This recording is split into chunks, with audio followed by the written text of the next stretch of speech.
అయితే ఈ రోజు నుంచి ఆపరేషన్ ఓజీ స్టార్ట్. ఓజీ అంటే? Original Gayatri. Operation original Gayatri. Thank you.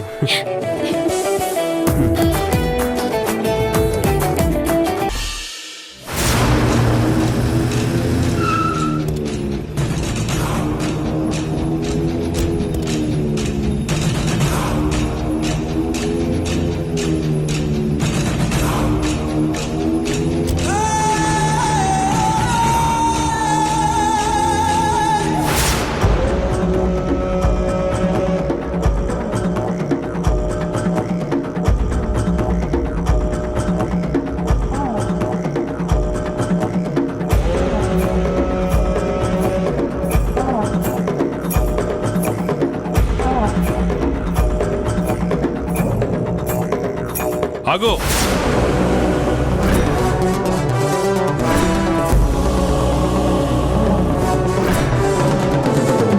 అక్కడే ఆగు. ఎందుకు వచ్చావు? ఇక్కడ నీకేం పని? యాండి, ఇంటికొచ్చిన శత్రువుకైనా ఇంటికి పిలిచి భోజనం పెట్టి పంపించే కుటుంబం మనది.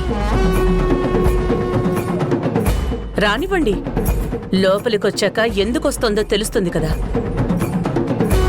అందుకే దేవకి, నువ్వంటే నాకు వల్లమాలిన అభిమానం.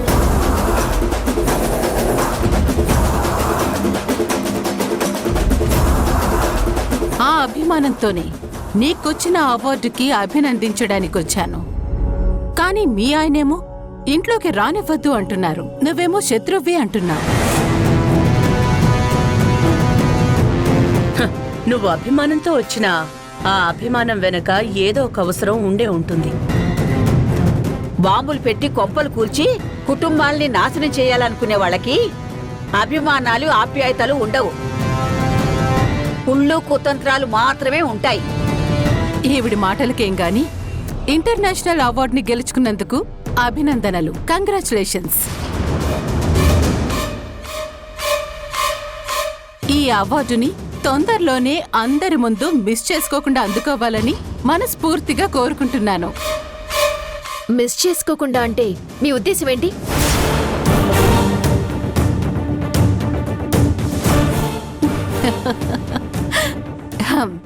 ఇక్కడ ఉద్దేశాలు ఏవీ ఉండవు.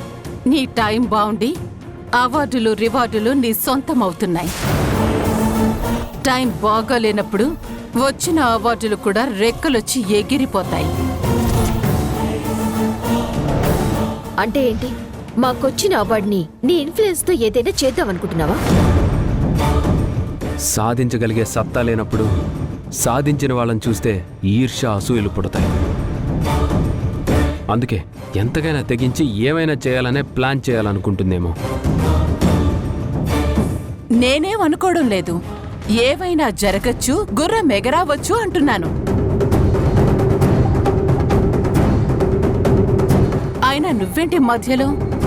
సొంత కూతురు గాయత్రి అలా కామ్గా ఉంటే నువ్వు మాత్రం సొంత కూతురు కంటే ఎక్కువగా రియాక్ట్ అవుతున్నావు. అవును, తను మా అమ్మ.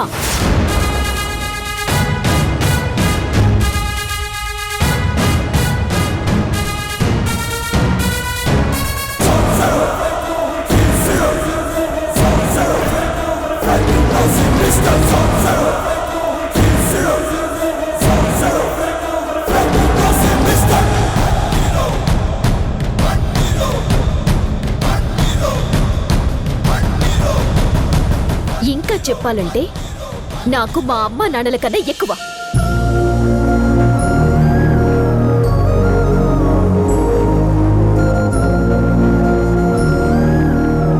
తనని ఎవరైనా ఏమైనా అంటే నేను ఊరుకోను.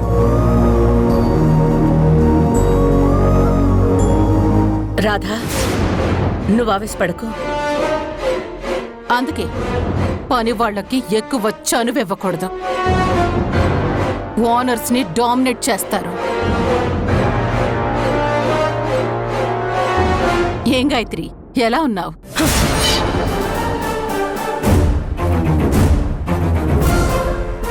నా కూతురు గాయత్రి మీద నీలాంటి వాళ్ళ కళ్ళు పడకూడదు అనుకున్నాను. అలాంటిదేకంగా చెయ్యే వేస్తానంటే కుదరదు. నీ స్పర్శ కూడా నా కూతురికి ఆపదల్ని తెచ్చిపెడుతుంది.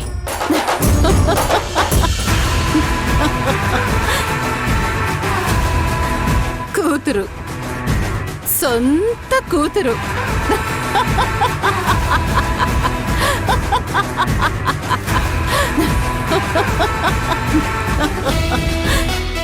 శివుడేంటి ఇంత ఓవరాక్షన్ చేస్తుంది? కొంపదీసి నేను సొంత కూతుర్ని కాదు అని చెప్పాలనుకుంటుందా ఏంటి? ఎప్పుడు లేంది కనీసం ఫోన్ కూడా చేయకుండా వచ్చేసింది. అవునులే, పాపం ఎప్పుడో చిన్నప్పుడు తప్పిపోయిన కూతురు ఇన్ని రోజుల తర్వాత కళ్ళ ముందుకొస్తే ఆ మాత్రం ప్రేమ చూపించాలి. మాకు ప్రేమ చూపించడం వచ్చు, గోతులు తీయడం రాదు. అయినా నా మనవరాలి విషయంలో ఏదైనా కీడు తలపెట్టాలని ఆలోచన వచ్చినా నిన్ను చంపేస్తాను, జాగ్రత్త.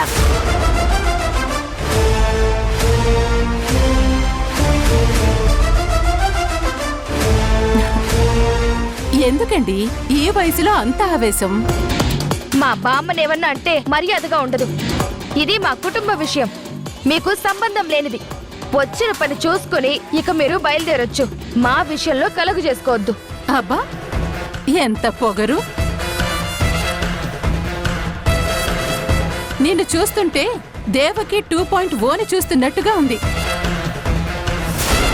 ఇంట్లోకి రానిచ్చాం కదా అని ఇష్టం వచ్చినట్టు మాట్లాడితే కుదరదు. ఇంకోసారి మా అమ్మ జోలికి గాని నా కుటుంబం జోలికి గాని వస్తే మర్యాదగా ఉండదు. ఈ గాయత్రి అంటే ఏంటో చూపిస్తాను.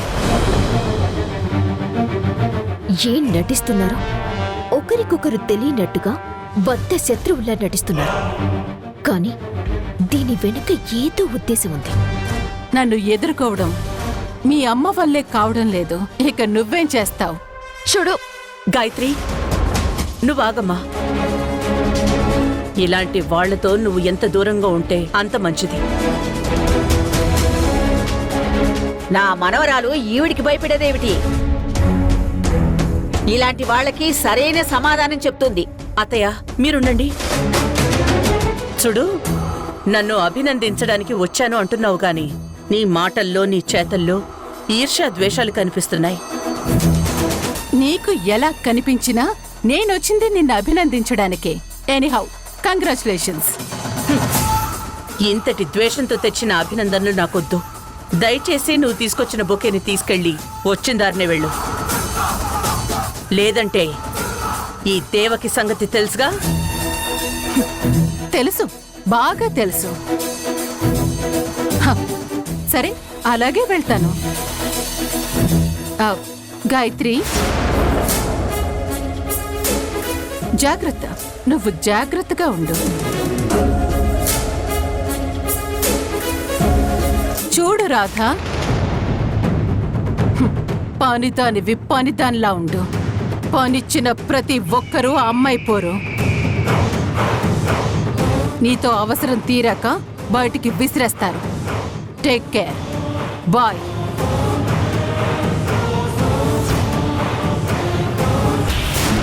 అసలు ఈ భ్రమరాంబ ఎందుకొచ్చింది?